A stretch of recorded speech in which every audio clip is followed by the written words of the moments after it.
In the cold waters off the coast of Washington state, a 105-year-old grandmother is leading her family.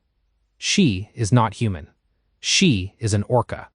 Her family speaks a dialect found nowhere else on Earth, spoken by 30 animals. Total. And when one of them dies, the entire pod stops hunting. Welcome to Wild Mind. Today we look inside the orca. A mind that grieves, that teaches, that remembers across generations. A culture older than most of our cities. Stay until point 5. That is the one most people refuse to believe. Start with the basic biology. The orca, scientific name Orcinus orca, is the largest member of the dolphin family. Not a whale, a dolphin. Adult males reach 9 meters and 6 tons. The dorsal fin alone can stand 1.80 meters above the water. There is no natural predator. They are at the top of every ocean they enter. And yet, despite that power, there is not a single documented case of a wild orca killing a human being. Not one. In all of recorded history. But that is the surface. Deeper story starts with a question that almost no other species answers the same way orcas do. Who runs the family? Orca society is matrilineal. The pod is built around a single line of mothers and daughters. Sons stay too, for life. Every orca, male or female, swims with the family it was born into, until it dies. There are only 5 species on Earth where the females live for decades after they can no longer reproduce. Humans, 3 other whales, and orcas. Female orcas stop reproducing in their 40s, and then they keep living, for decades. The oldest documented orca, a matriarch called Granny J2, was estimated at 105 years old. Until her death in 2017, she led the J-pod of the Southern Residents, a family of fish-eating orcas off the coast of Washington and British Columbia. She had stopped reproducing roughly 60 years before. She was still leading, 60 years past reproduction. The question that obsessed marine biologists for a generation was simple. Why? Aaron Croft, an evolutionary biologist at the University of Exeter, has spent 2 decades looking for the answer.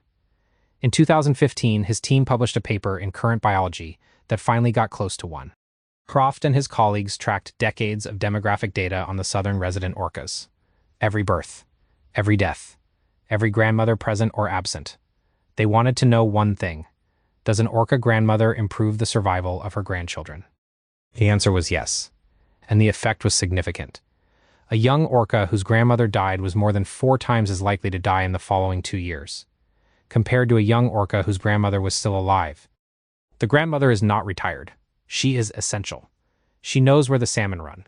She knows the bays where fish gather in lean years. She remembers droughts from 40 years ago, and the family follows. Croft put it simply. The grandmothers are repositories, walking memory banks. They are not surviving menopause despite reproductive death. They are surviving it because the family cannot afford to lose what they know. This puts orcas in an exclusive club.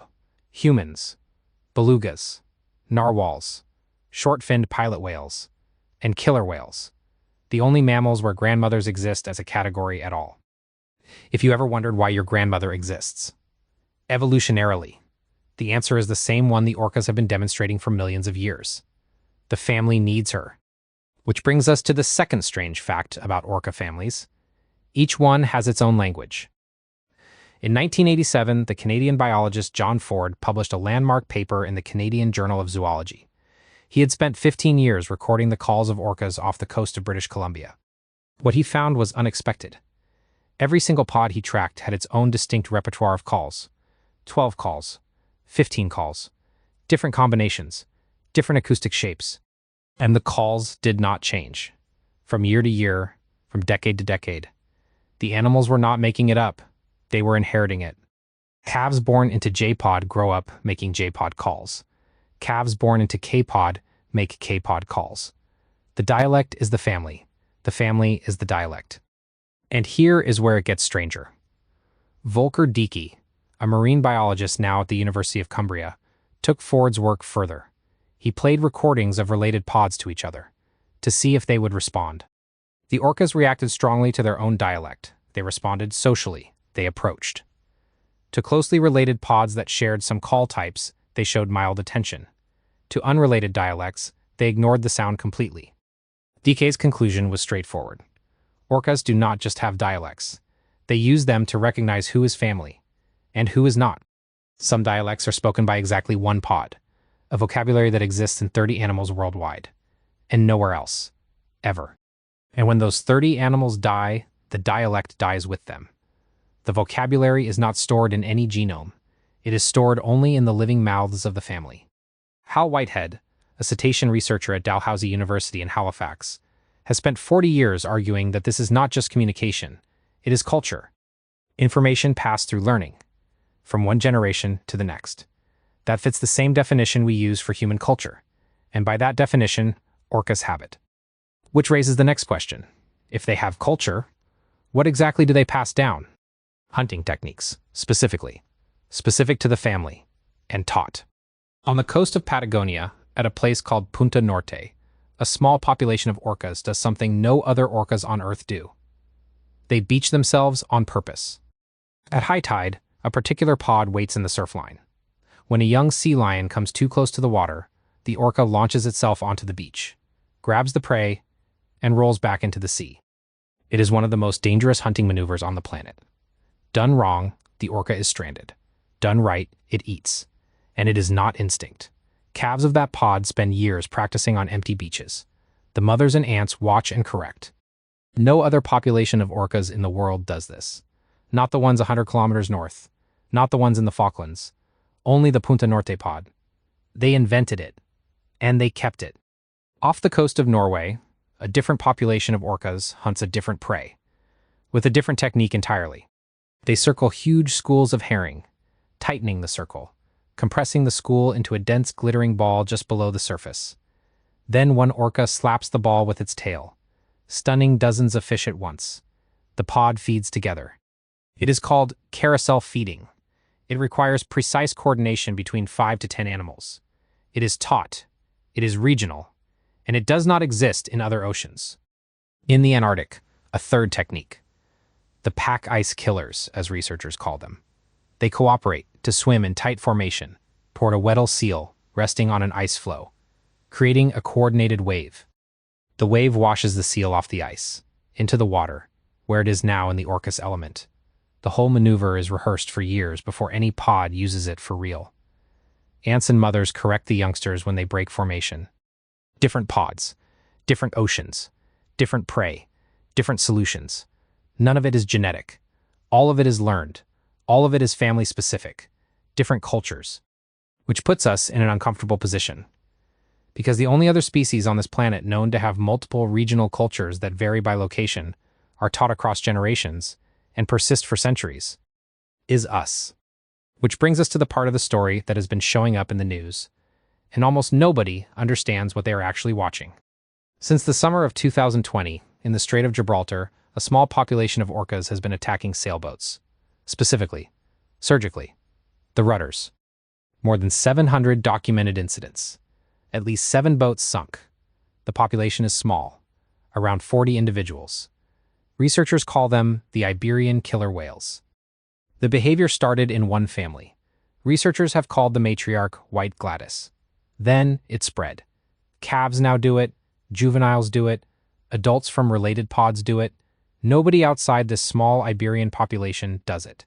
Anywhere on Earth. The scientific debate is unresolved. One hypothesis is trauma.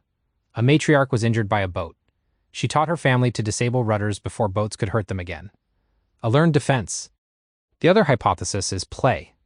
A new game invented by one family, shared because it is interesting. Because orcas, like dolphins, like humans, do invent games, pass them around, and remember them across years. Either interpretation lands in the same place. The behavior was invented. It is being taught. It is spreading along family lines. We are watching, in real time, a marine culture form. One pod, 40 animals, surgically dismantling rudders, off one coast, for 5 years, and not a single attack outside this family, ever. Which is exactly what culture looks like when you are watching it from the outside. Which raises one more thing, about a mind capable of teaching, inventing, inheriting, remembering. A mind like that does not just learn, it also feels. Which brings us to the part of orca science that anyone watching the news in 2018 had to confront. The part nobody really has language for. On the 24th of July, 2018, a female orca named Tahlequah, also known as J35, gave birth in the cold waters of the Salish Sea. Her calf lived for 30 minutes, and then it died. Tahlequah did not let it go. She balanced the body of her dead calf on the front of her head, and she swam. For 17 days, and she covered more than 1,600 kilometers of ocean. The world watched on satellite. While she carried, the rest of J-Pod stayed close. Field biologists noted that the pod's hunting activity dropped to almost nothing for days at a time. Other females took turns carrying the body for her, so she could rest, so she could eat. Naomi Rose, a marine mammal scientist who has spent decades studying orca behavior, put it directly. This is grief. It is not a stretch of the word, it is the word. Then, in early 2025, Tahlequah did it again. She lost a second calf, and she carried that body too. Researchers spotted her 2 days later, still carrying, still surrounded by family. Lori Marino, a neuroscientist who has spent her career mapping the cetacean brain, has measured what is happening inside that skull. The orca brain is the second largest of any animal on Earth, after the sperm whale, and ahead of every primate. In the region of that brain that handles emotion, memory, and social cognition, the paralimbic cortex, is more elaborate in orcas than it is in us. They have neural hardware for relationships that we do not. Orcas pass the mirror self-recognition test. They recognize themselves in reflection. It is a category that contains around 10 species: great apes, Asian elephants, some corvids, a few dolphins, and orcas. Which raises one more uncomfortable fact. The same species that grieves on satellite, that teaches its calves for years, that speaks in family dialects, is the species we put in concrete tanks and called them dangerous. Every documented case of an orca killing a human has happened in captivity, never in the wild. The dangerous animal is not the orca. It is what we made by keeping a mind like that in a tank the size of its body. Naomi Rose has spent her career arguing the same point. There is no version of this species that is small enough for a pool. Their bodies need ocean. Their minds need family. The two are not separable. And the population of southern resident orcas that Tahlequah belongs to is critically endangered. 73 animals, across 3 pods, J, K, and L. That is the entire remaining family. When Granny J2 died in 2017, the pod lost more than a grandmother. It lost a memory of where to find salmon in lean years. It lost a chord of the family song. It lost a dialect node that the calves were still learning. Hal Whitehead estimates that when an orca matriarch dies in a critically small population, several centuries of accumulated knowledge can vanish in a single death. So when Tahlequah carried her calf for 17 days, she was not malfunctioning. She was doing what the family has always done. Pausing, marking the absence, singing the name, across the ocean. And every other adult in that pod made room, slowed down, took turns, carried for her, because that is what family does, for a member who is hurting, in any species that has ever had a family worth the name. An orca's culture is not a metaphor. It is observable, measurable, and ancient, older than every human city, older than agriculture, older than us. If this changed the way you look at them, subscribe to Wild Mind. Every week we go inside one more animal that has been quietly carrying its own. You tell me in the comments if you have ever seen orcas in the wild, from a boat, from a ferry, from a shoreline. Tell me where. Tell me what you saw. I read every one. These are the ones I carry longest.